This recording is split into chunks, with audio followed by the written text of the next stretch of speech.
ঝড় তুলে নন্দীগ্রামে প্রচারে নামলেন শুভেন্দু অধিকারী।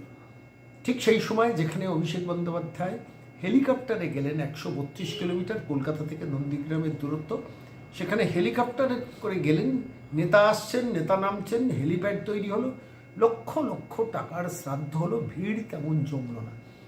বিপরীতে শুভেন্দু অধিকারী ওই নন্দীগ্রামের মাটিতে দাঁড়িয়ে যে সভা করলেন ঠিক 7 কিলোমিটার দূরে, কানাচে ভিড়, হাজারে হাজারে ভিড়। কত মানুষের ভিড় আমি বলবো না, আপনারা দেখুন সে ভিডিওটা সরাসরি আজকে আপনাদের কাছে দেখাচ্ছি।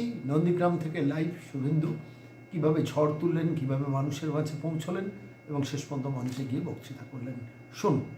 আমি ভুলে যাইনি, আমি নন্দীগ্রামের দক্ষিণ নন্দীগ্রামে এমন পরিবার, মুসলিম পরিবার, নাম বলে আর ছোট করতে চাই না, যার বাচ্চার অসুখ, বোন মেরো পরিবর্তন করতে হয়েছে দিল্লির এইমসে। আমি 30 লক্ষ টাকা প্রধানমন্ত্রীর কাছ থেকে জোগাড় করে দিয়েছিলাম তার বোন মেরো পরিবর্তনের জন্য। তিনি কালো পতাকা নিয়ে আমাকে দাঁড়িয়ে আছেন গো ব্যাক করার জন্য। এবং যে ভোট হয়েছিল 1,10,000 ভোট আমি পেয়েছি, মাননীয় 1,08,000 ভোট পেয়েছিল।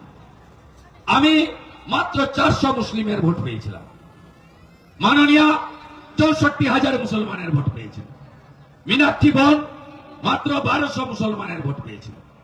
সেই কারণে আমি সব সময় বলি, যদি হিন্দু সমাজ ঐক্যবদ্ধভাবে 65% হিন্দুর ভোট সেদিন আমি না পেতাম, তাহলে মমতা ব্যানার্জিকে হারাতে পারতাম না। তাই সনাতনীদের কাছে আমি চিরকৃতজ্ঞ, তাদের ঋণে আমি আবদ্ধ। মমতা বন্দ্যোপাধ্যায় আপনাদের উপরে শত্রুতা করেছেন। তিনি 2021-এ তার নির্বাচন চলাকালীন যা যা প্রতিশ্রুতি দিয়েছিলেন একটাও পূরণ করেননি। বলবেন আমি জিতেনি, কেন করব? তো আপনাকেও 1,08,000 ভোট দিয়েছে। আপনি কি কি অপরাধ করেছেন শুনে রাখুন। প্রথম অপরাধ, 6 জন আন্দোলনে মরে যাওয়া মানুষকে ডেথ সার্টিফিকেট দেননি। 7 বছর পেরিয়ে গেলে ভারতীয় আইনে ডেথ সার্টিফিকেট তারা এমনি পায়। আমাকে কলকাতা হাইকোর্টে গিয়ে লক্ষ টাকা খরচ করে 7 জনকে ডেথ সার্টিফিকেট আনিয়ে দিতে হয়েছে। 2021 18ই জানুয়ারি তেখালি ব্রিজের পাশে সভা করতে এসেছিলেন, যেদিন তিনি বলেছিলেন আমার বড় ছোট বোন নন্দীগ্রামে আমি লড়ব। সেদিন 4 লক্ষ টাকা করে নিখোঁজ পরিবারকে দেওয়া হয়েছিল। তৃণমূলের টাকা নয়, মমতা বন্দ্যোপাধ্যায়ের ব্যক্তিগত টাকা নয়, রাজ্য সরকারের টাকা, যে টাকার অধিকার সবার ছিল।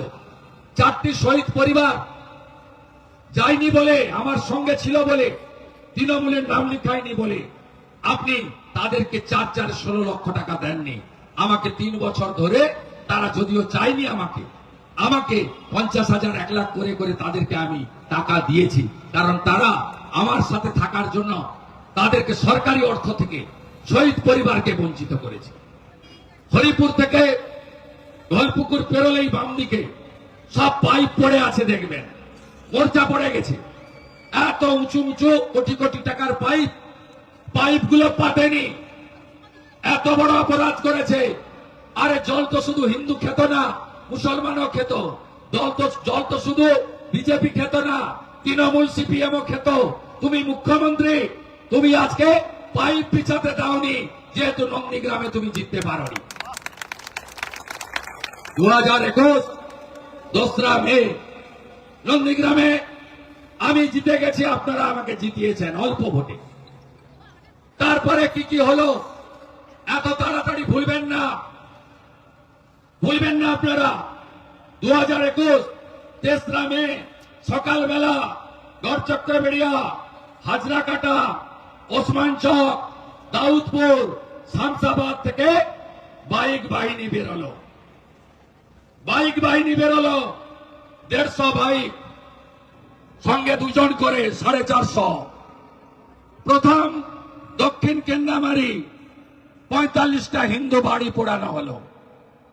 দ্বিতীয় তারাচাঁদবাড় 17টা হিন্দু বাড়ি লুট হলো। তৃতীয় চিল্লগ্রাম 4 জনের মাথা ফাটালো, দেবব্রত মাইতিকে খুন করলো। কি ভয়ঙ্কর অত্যাচার করেছে। আমদাবাদের অপর্ণা থেকে শুরু করে ইতিহাস লম্বা। হিন্দুরা রুখে দাঁড়ালো মহেশপুরে, টেঙ্গুয়াতে, তখন থামলো ওরা, পাল্টা হিন্দুরা প্রতিরোধ করতে। টাউন ক্লাবে যাবেন, পেট্রোল বোম মেরেছিল এরা। আমি আপনাদের মাছ মাংস খাওয়াতে পারিনি, আমি শুভেন্দু অধিকারী 5 বছর শান্তিতে রেখেছি, আপনাদেরকে শান্তিতে রেখেছি। কুকুরের লেজকে যেমন টানলে সোজা হবে না, তেমনি সুফিয়ান সাউদ্দিন গাজাহারদেরও আপনি পরিবর্তন করতে কোনোদিন পারবেন না। 2024 লোকসভা ভোটের 2 দিন আগে শিডিউল কাস্ট পরিবার রথিবালা আড়ে মাঝরাত্রে মেরে ফেললো মনসা বাজারে।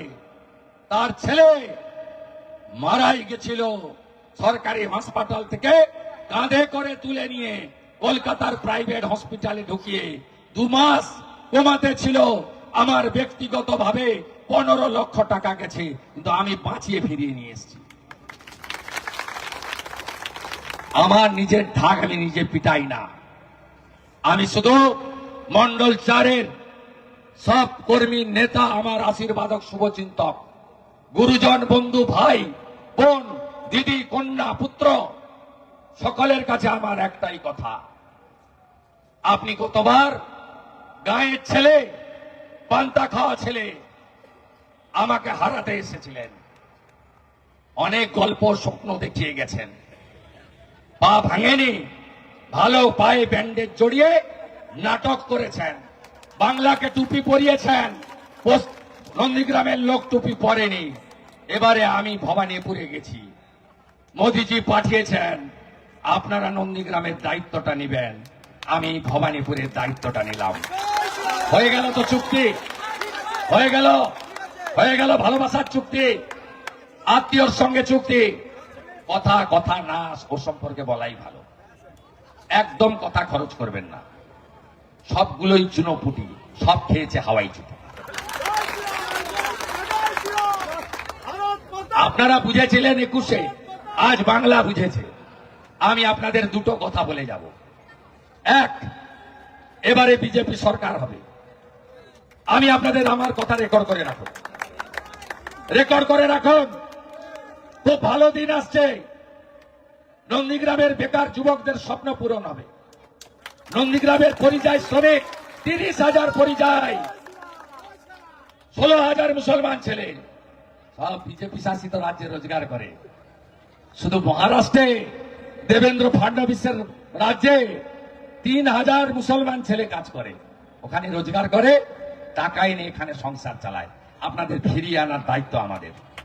হাতে কাজ, পেটে ভাত, মাথায় ছাদ, আমাদের অঙ্গীকার। আমার বিরুদ্ধে গতবারে ইভিএম এ 3টে নাম ছিল, প্রধান নাম শুভেন্দু অধিকারী, মমতা ব্যানার্জি আর মীনাক্ষী মুখার্জি, তাই তো? এবারে আমার ইভিএম এ থাকবে 4টে নাম, শুভেন্দু অধিকারী, পবিত্র কর, শান্তি চিদি, শেখ সাবে মিরাজ খান। নন্দীগ্রামের প্রতিনিধি কার হওয়া উচিত আমি বলবো না। এই 4টে নাম পড়ার পরে আপনি বিজেপি, আপনি তৃণমূল, আপনি সিপিএম, আপনি আইএসএফ, আপনি কংগ্রেস, আপনি কোন দল করেন না, আপনি নিরপেক্ষ। আপনি হিন্দু, আপনি মুসলমান, আপনি বলুন নন্দীগ্রামের প্রতিনিধি কাকে পাঠাবেন, আপনারাই ঠিক করুন। আমি কিচ্ছু বলবো না, যাকে উপযুক্ত মনে করবেন তাকে পাঠাবেন। আমি আপনাদের আবার কথা দিচ্ছি, বিজেপি 16-তে 3, 21-এ 77, 26-এ 177+। নন্দীগ্রামটা আপনারা দেখে নেবেন, তাই তো? দায়িত্ব নেবেন, তাই তো? মাঝে মাঝে দেখা হবে। আর ভবানীপুরে আমি কেমন করে চোরটি কাটাতে হয়, আমার নাম শুভেন্দু অধিকারী।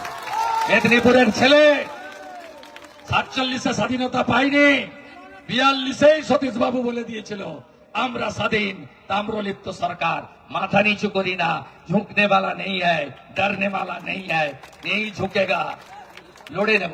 মা আছেন কালীঘাটের মা, তার আশীর্বাদ আমি নিয়ে নিয়েছি। উনি ওই দিন নামাজ পড়তে গেছিলেন আর আমি কালীঘাটে মায়ের কাছে গেছিলাম। নামাজ পড়াটা খারাপ নয়, সেটা ইসলাম ধর্ম যারা মানেন তাদের, ওটা নিজেকে হিন্দু বলা মমতা ব্যানার্জির কাজ নয়।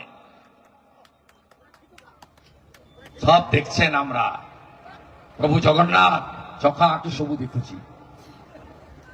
আপনারাই গণদেবতা জনতা জনার্দন।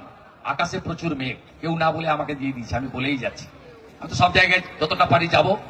আগামী পরশুদিন সকালবেলা টেঙ্গুয়া থেকে জানকীনাথ মন্দির পর্যন্ত রামনবমীর শোভাযাত্রা, সকাল 10টায় ঝাঁক নিয়ে চলে আসবেন, হাতে ধ্বজ রাখবেন।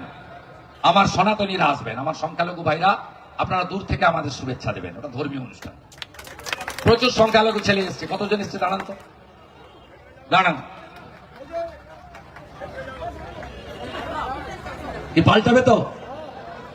এমএলএ অফিসে যখন যান জিজ্ঞেস করেছি হিন্দু না মুসলমান? হ্যাঁ, যখন এসআইআর হয়েছে রেসিডেন্সিয়াল সার্টিফিকেট কে দিয়েছে? মারা দিদিরা বোনেরা নারী সুরক্ষা চান, আরজিকর চান না তো? চান না তো? আরজিকর আর না, 1 জুন 1,500 টাকা ঢোকাবো, এখন 3,000 টাকা ঢোকাবো। এখন পাচ্ছেন 1,500, 1 জুন আর মাত্র 2 মাস 3,000 টাকা ঢোকাবো। প্রাণী মিত্রার বেতন বাড়বে, আইসিডিএস এর বেতন বাড়বে, আশার বেতন বাড়বে, গ্রাজুয়েট অনার্স শিক্ষিত মেয়ে চাকরি পাবে, একটাও বিএড পিটিটিআই বাড়িতে বসে থাকবে না। আর ধর্ষণ নামক শব্দটাকে তুলে দেব, ধর্ষকদের সকালে নেব, বিকালে খরচ করব, পশ্চিম বাংলাকে পরিষ্কার করব। সবাই ভালো থাকবেন।